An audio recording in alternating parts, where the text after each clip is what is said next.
Me emrin e Allahut, mëshiruesit, mëshirbërësit, e selamu aleikum të dashur fëmijë.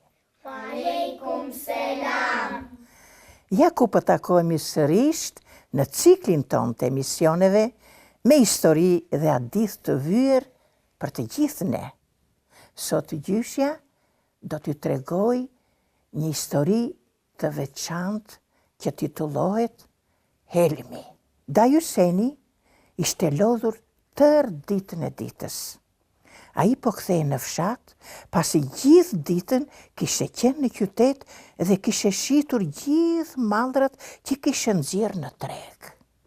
Për këtë arsye Daj Huseni ishte tetë i lodhur. Ai ndaloi pranë një çesme dhe tha: "Ndërkohë që gomari po kullot, unë po pushoj pak në një e kësaj peme, se ishe shumë i lodhur." Daj Huseni ishe duke i zënë gjumi i përhumbur dhe i lodhur në gjumë dhe u kujtuan parat. U zgjua me një herë dhe hapi portofolin.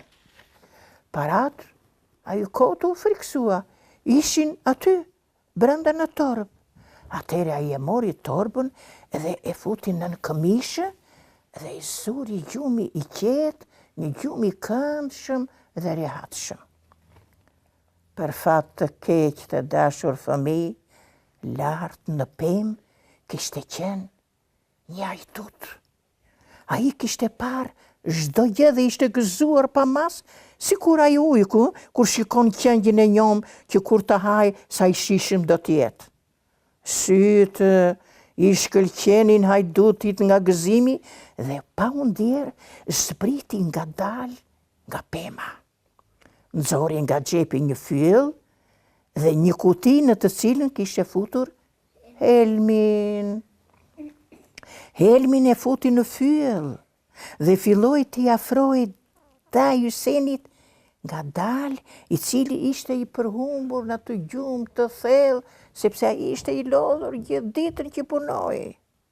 Kur hajduti po përpiqej t'i hiqte helmin, Daj Huseni të shtiu, pshau!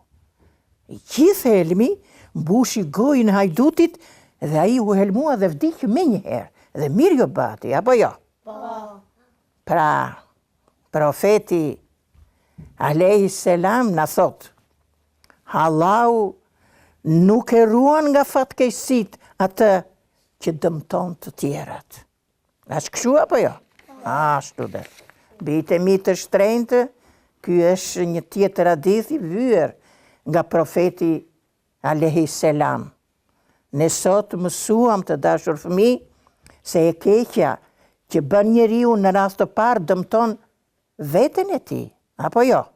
Mendoni fëmijë të dashur, nëse isni mbeturina në tokë, në det, jo vetëm ke dëmtuar bimët, kafshët, ajrin, po në rast të parë ke dëmtuar veten, bravo.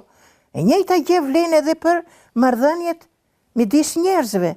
E keqja pra që dëshiron t'i bësh tjetrit, kthehet mbrapsht tek ti. Pra, të dashur fëmijë, mos harroni si na porositi dërguari i Allahut të madhruar. Allahu nuk e ruan nga fatkeqësit atë që dëmton të tjerët. Të dashur fëmijë, mos harroni si na porosit i dërguari i Allahut të madhruar. Allahu nuk e ruan nga fatkeqësit atë që dëmton të tjerët. Pra, vepra e mirë, fëmijët e mi, vjen e pasuar me të mirën dhe e keqja me të keqen. Andaj gjithmonë keni parasysh hadithin e mësipër dhe fjalët e urta të folklorit ton, ku thot: mendja e zezë, bela e të Zotit. Ose shpesh themi: kush i bën gropën tjetrit, bie vetë brenda. Bravo.